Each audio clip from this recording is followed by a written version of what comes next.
Hey there, Mr. Reddit here. Welcome back to another episode of r/Entitled Parent Stories. Our first story we'll be reading today, Unjustly Fire Me? Let me take down your business real quick.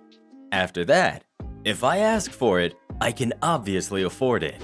And after that, so you wanna break my skateboard? Now for every thumbs up this video gets, one Karen loses her business. You can't do this to me! So please smash that like button, and if you're new, subscribe and turn on notifications for new stories from Reddit every single day. Unjustly fire me? Let me take down your business real quick. This happened a few years ago, and it still makes me giggle with glee to this day. I'm a 34-year-old female who has always been a bit of a tomboy. I like cars, sports, and reptiles. When I was 25, I wanted a career change and finally followed my dreams of working in an auto repair shop as a painter, like my father always did. To start my education, I needed to already have a job at an auto repair shop as an intern. So I searched and called a lot of companies to see if they had spots. There were literally several companies that laughed at me because there's no place for a woman on the work floor. Disheartened, I tried one final company who said he'd take a chance with me. I was thrilled. I was promised lots of opportunities to learn and a steady job after graduation. I started a week later, and the first 2 weeks were awesome. I learned a lot and was promised even more opportunities. He promised I would have 2 to 3 hours a week of private time with the resident painter for practice. Soon after, though, it went downhill. The owner had a bid on a contract with a large city in our country to restore underground containers. I had to sand them down, put sealant on the edges, and prepare them for painting. Tedious work, but I did it diligently. The promised practice time never happened. After a while, all I did, day in and day out, 8 hours a day, was sand down underground containers. By the end of the day, my hands and wrists were numb from the vibrations. This, by the way, is illegal. You're not allowed to sand with a pneumatic sanding machine for more than 4 hours a day in my country, as it causes severe wrist and hand issues. After several months, the contract with the city ended, and I hoped my promised practice time would come. But no, it didn't. I was given jobs that had nothing to do with my education. I was told to do jobs that a contractor should do, like put rebar in front of the windows, repair the sliding doors, repair walls, and other small things. Basically, nothing to do with my desire to become a painter. After 6 months of doing literally nothing that I could count to my education, my boss called me into his office. He told me he was fed up with my attitude. He made a mistake hiring me. I was fired on the spot. I was heartbroken and cried the whole way home. I didn't get it. I put 110% into my job, working hard, always on time, staying late if needed, and never complained. I didn't understand what happened and was pretty down for a while. However, several days later, I found out I was pregnant, which helped me get over my downness. We had been trying for over a year, so we were ecstatic. When the time came that my final paycheck should come in, nothing happened. A week after it normally came in, I called, but was told to not complain and it would be transferred shortly. 2 weeks later, still nothing. Called again and got a very irate boss on the line, yelling at me and calling me things I will not repeat here. I was fed up and contacted my lawyer. Here comes the revenge. In my country, there's apparently a few laws that my boss broke without me even knowing about them. First, you're not allowed to fire somebody without reasonable cause. You need to document bad behavior and give the employee a write-up. After 2 write-ups, you're allowed to terminate. My boss never did this. Unlawful termination can end in a fine, and the employee has a right to get as many monthly pays as the employment contract would have continued if the employee wasn't terminated, which would mean I had a right to another 6 months of pay. Second, you must pay the final paycheck within a week of termination. We were now going on week 4. After the first week, an employee is entitled to compensation of up to $100 per day of not receiving their paycheck, meaning I was now entitled to at least $2,100 extra pay. My lawyer wrote up a letter to my boss stating we would be pursuing my legal rights. He didn't respond. A week later, we sent another letter increasing the compensation for late payment as we went. After a month of my lawyer not getting any response, suddenly I received my pay. No compensation, nothing, just basic pay. My lawyer recommended to go to small claims court, and so we did. Mind you, it takes about 3 months before you can appear before court. He didn't even show up in court, but sent a statement through his lawyer saying how I was a horrible employee, blah blah blah. However, he had no proof whatsoever, but I did. I had my performance reports from 1 month into employment and 4 months into employment, and they were stellar. The judge saw right through my boss's BS and awarded me 6 months of pay, $12,000, 4 months of late payment compensation. This is because he didn't pay the full amount my lawyer requested, as was my legal right, about $12,000. Legal fees, now about $3,000. I was paid the same week. He was then also charged with a fine for violating employment laws. He had to pay $50,000. This resulted in the Employment Bureau, this agency makes sure companies comply with employment laws, etc., investigating the company. They discovered the building I worked at was unsafe. The foundation was unstable. Walls were crumbling and tilting. He was told to make repairs or they would close him down within a month. By accident, they discovered he was also cheating on his taxes, so IRS got involved. He got charged with embezzlement and tax evasion for both his companies. He had to pay back all taxes he evaded, plus a 100% fine, coming to a staggering $250,000 over several years. He didn't have that kind of money, and after struggling for about 2 months, which resulted in him not paying his other employees, he went belly up. Both businesses shut down, and the building I worked at even got demolished. 10 years later, it's still an empty plot, and if I ever feel put down by somebody, I take a short time to drive to that place, and it reminds me, karma will eventually step in. Have any of you ever had a boss who was treating you very badly? If so, what did you do about it? Please let us know. The boss is never the problem. It's always the lazy employees.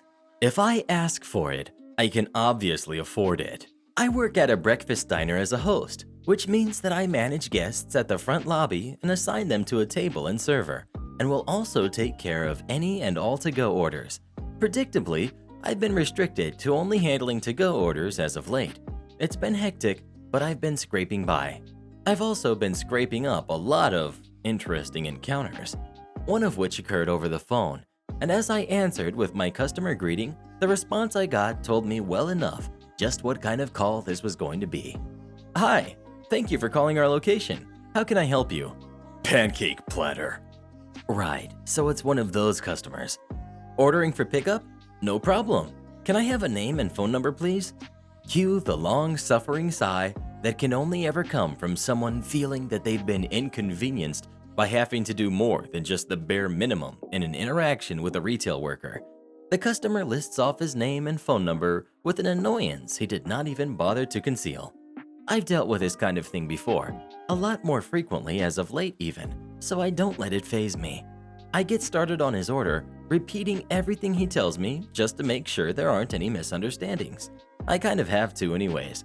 Our restaurant only has one phone line, and when I'm on a call and someone else tries to call us, this high-pitched, distorted noise plays over the call and completely blocks the other person, meaning I can't hear what they're saying.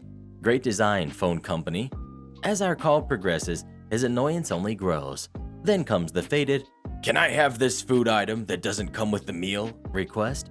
Sure, but it's going to be an extra charge. Is that okay? I must have accidentally cussed him out without realizing, instead of telling him about the upcharge I thought I was talking about, because he suddenly got very hostile with me. If I didn't think I could afford it, I wouldn't have asked for it. You think I care that it's extra? I just want my dang food. Okay then, that stunned me. I stammered a bit before trying to pick up where I left off and resuming with the rest of his order, which continued to be as unpleasant as his mood. By the end of it, I read out his total. That'll be $14.50. There was a pause over the line. Sir? You know what? Cancel that order.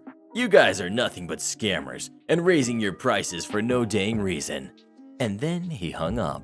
Yes, he asked for something he couldn't afford after all. A hefty $14.50. This was bewildering to deal with in the middle of a to-go breakfast rush. This isn't as extreme as the stuff I've seen on here, but I felt maybe you guys would enjoy hearing about this strange encounter. Speaking of breakfast, what's your favorite breakfast food of all time? Please let us know.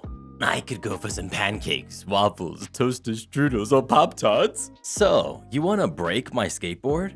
During the summer of 2007, my friends and I were hardcore into skating. I was around 13 years old at the time. My friends and I just started getting pretty good, which is what you'd expect considering we skated 24/7. I grew up with a single mother who worked 3 jobs just to make ends meet, so I didn't really have much growing up, besides my friends and a skateboard. It was my birthday early that summer, and one of my friend's parents, they essentially raised me, bought me a new skateboard, which meant a lot to me, considering that's all I got that year. In my neighborhood, there was this curb which came in from the street and wrapped around a tree and dumped back into the road. Once we figured out we can grind around this, that's all we did if we weren't at the skate park or doing God knows what else. Well, the problem with this curb is that it was in front of the neighbor's house, who was known across the neighborhood as being the typical annoying, nosy, and complaining sack of potatoes. Anyways, one day my friend and I are skating the curb like we nearly did every day that summer. But this time, he came out and confronted my friends. Unfortunately for me, I didn't see him, and I was coming flying in to hit the curb. Last second, I see him and bail from the curb, and my board landed right in front of him. With one fell swoop, he planted his foot directly through my board, and just like that, my birthday gift is broken. Fast forward 3 years, and I have a new stepdad who made life that much better, and I actually started to have a relationship with my mother and him. During that summer, I was helping my stepdad and his car garage, helping fix and service cars and a bunch of stuff. Then one day, the man who broke my board came in and needed help with his car. As soon as he saw me, he reminded me about what he did to my board, in a joking-like fashion, like what he did was funny. My neighbor came in saying that his brakes keep making a squeaking noise and demanded, quite rudely if I'm honest, we fix it instantly, saying that, "I want my car to be in tip-top shape, whatever you have to do," then smirked at me and said, "I can afford it." My stepdad said we were swamped and that he will call him when it's ready. He eventually sighed and said some crude remark as he stormed out, leaving the car. I told my stepdad that I'll look at the car. Turns out all he needed was a simple oil change. Here's where the malicious compliance kicks in.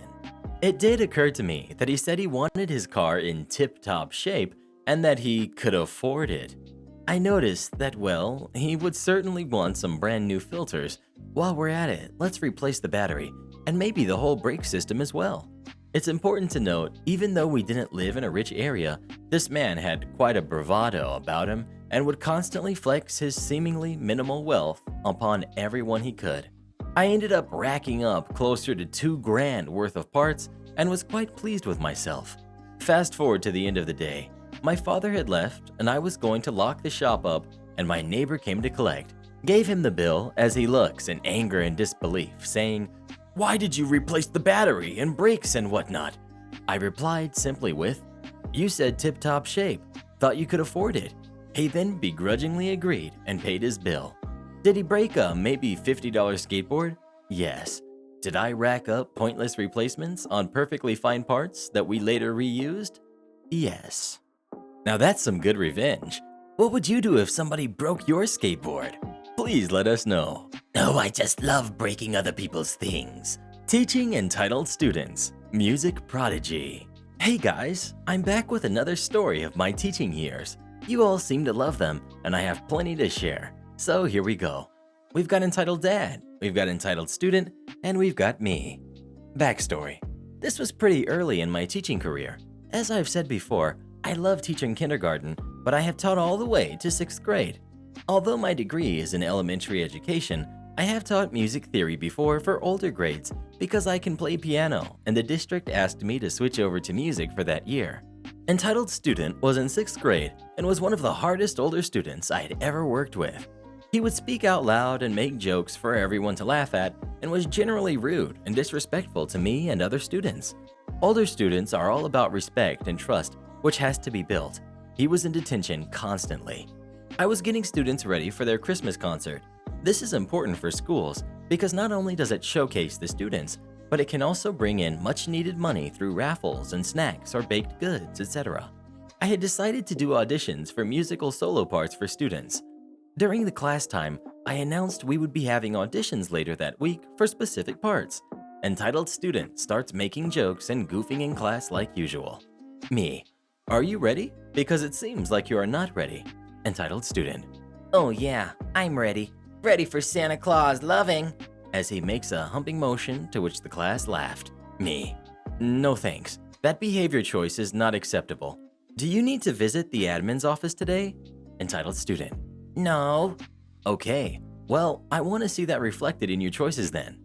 I don't have to listen to you. You're just the music teacher, not a real teacher. Excuse me? You heard me. That's when I sent him to the admin. Now, at this point, it wasn't an entitlement issue, but more of a disrespect issue. Then the next part of this story happened, which blew my mind. Later that day, I happened to see entitled student, who sheepishly asks if he can audition for the solo part for the concert. I asked him if he really wanted to, and was he serious about the part.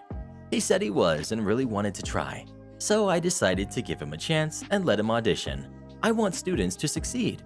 When audition day came, he stepped up in front of everyone and started singing, "I like big butts and I cannot lie," while displaying more of his air thrusts and some air hand swaps against an invisible butt.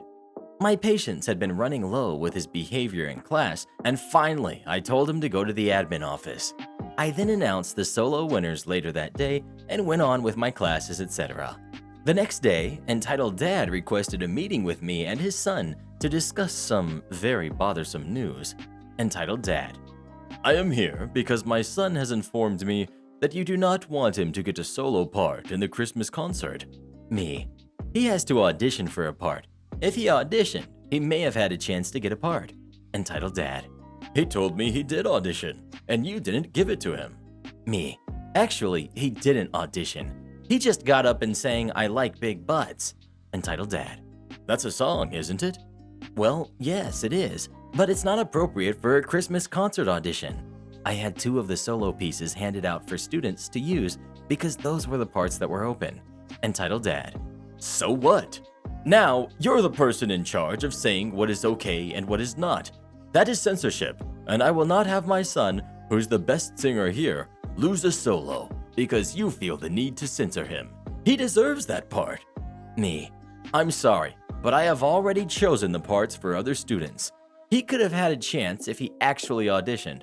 Also, it's my job to make sure he's not distracting the class or making them uncomfortable. If his behavior does that, then he will get sent out.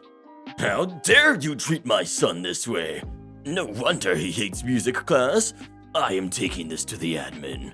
Luckily, this admin was very well aware of the student's behavior, considering he was always in her office from other teachers as well as myself.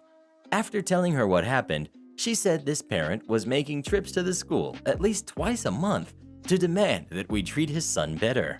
I let him audition again because I was asked to, but he didn't come to the audition time. He said he didn't care anymore about the solos. I found out a few years later that the entitled dad sent his son to a gifted school because he thought he was not getting his gifted needs met. From what I understand, he was kicked out of the gifted school and then sent to a different public school. Apparently, he wasn't gifted at all, but very much used to getting his way and acting out whenever he wanted. Were any of you guys class clowns making people laugh? Or were any of you quiet and kind of stuck to yourselves? Please let us know. One time I put my bubble gum in a girl's hair. I haven't worked there in 15 years. This is my sister's story, not mine. Backstory. Way back in the day, my sister worked at a drive-in restaurant named after a blue hedgehog. She worked there her senior year from 2004 to 2005. I was a small thing during this time, but it doesn't have anything to do with the story that happens so many years later. My sister is now a teacher at a local high school. Like I said, my sister is a teacher. It was December when this happened. She was getting ready for finals and also getting stressed at the same time. My sister called me up and asked if I wanted to go to the mall that weekend. The weekend rolls around and we go to the mall. We stay at the mall for a couple of hours. It was around lunchtime and we stopped in the food court and got some Chinese food. My sister's phone rang. She answered it and the conversation went like this. Keep in mind, it was only one-sided. Sister. Hello? What? No, I think you have the wrong number. Yes, I am sister's name. But no, I cannot come. Why not? Well, one, it's Saturday and I am a teacher. Look, I don't know how you got this number, but I don't work there. Don't call me again. I looked at my sister as she hung up and asked what was that about. Me. What was that about? Sister. That was the restaurant. You know, the one I used to work at in high school? They called saying I was on the schedule. Me, trying not to laugh. Why the heck would your name be on the schedule? You haven't been there since I was 8. We're 10 years apart. She got the job there when I was 7 and left when I was turning 8. Sister. I know, right? We continue our lunch without further interruption. Later that week, my sister had contacted the manager of the restaurant she used to work at. Since the time she had been there, the restaurant had changed managers several times. She called the manager up, and the conversation went like this from what she told me. Sister. Hi, I would like to speak to the manager, please. The manager comes to the phone. This is the manager. Is there a problem? Sister. Yeah, I was wondering why you still had my information from over 15 years ago. Manager. Excuse me? Sister. Well, you called me on Saturday, remember? Saying I had to come in? Look, I just wanted to tell you that information is no longer valid. I am 32 years old. I don't live in that town anymore. I haven't lived there since I was 18. I'm a teacher. I want you to throw out that information, okay? Manager. Well, this is your name, right? Look, I have your information right here. Sister is beyond done with the manager. Sir, I'm trying to be nice. Look at the address. That is not my home address. I haven't lived there since I was 20. My home address gives her home address. Manager. Well, I don't know what to tell you. I have your information right here. If you don't come in, I'm going to fire you. This has been going on long enough. Sister. I don't care. Just get rid of my information. She hung up after that. My sister didn't hear back from the manager until a few weeks later, and he told her that he was sorry there was a huge mix-up. When my sister left the restaurant in 2005, they were switching over to computers for their recording, and somehow her information was never deleted and was kept in the computer for a good decade. He didn't know how her information came again after so many years. He just assumed that she was the new girl he had hired who had a similar last name to hers, but only showed up a couple of times to work. After that, she never heard anything from that manager, but she said that she got flashbacks from her time at that restaurant and vowed to never go back there again. Speaking of the Blue Hedgehog restaurant, what's your favorite fast food place of all time? Please let us know. I could go for some McDonald's myself. You want everything to be on time? Then I will update you every possible moment. When I was an intern doing my general surgery rotation, I started having problems with a man I will call Dr. Dino, an anesthesiologist that had been around in our hospital since the Jurassic period and refused to retire for some unknown reason. For context, I did my practices in a small-town hospital that didn't do a lot of surgical procedures, and about 80% of those were low-level urgencies. Thus, the surgeons and anesthesiologists did 24-hour shifts in 2 to 3 day intervals. What was the problem then? Dr. Dino hated doing his work. The only way he would not complain about surgeries was if they were done before 10 a.m. and if he received a 1-hour notice.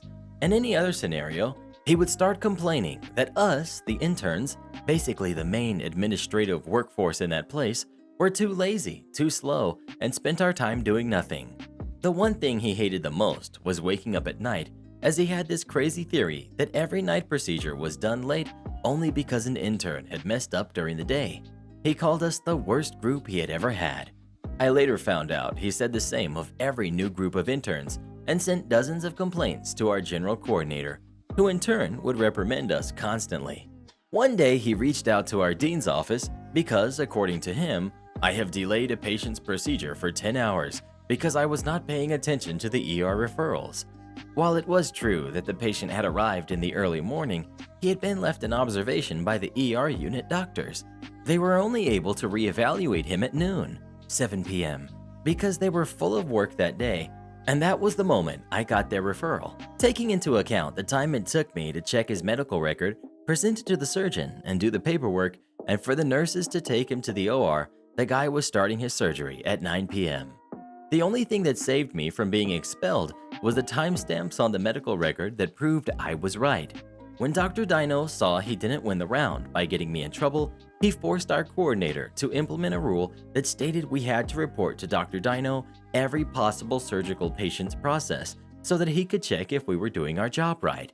We were all so tired of this grandpa's BS, we decided the best way to get him back was by obeying him to the inch. After that day, we would take any stomach ache with a pain scale of greater than 7 and a mild abdominal defense as a possible case and did an hourly update until the patient was intervened or was given a different diagnosis by one of the doctors. We also stopped waiting for referrals and actively searched for the cases in the ER at any free time we had.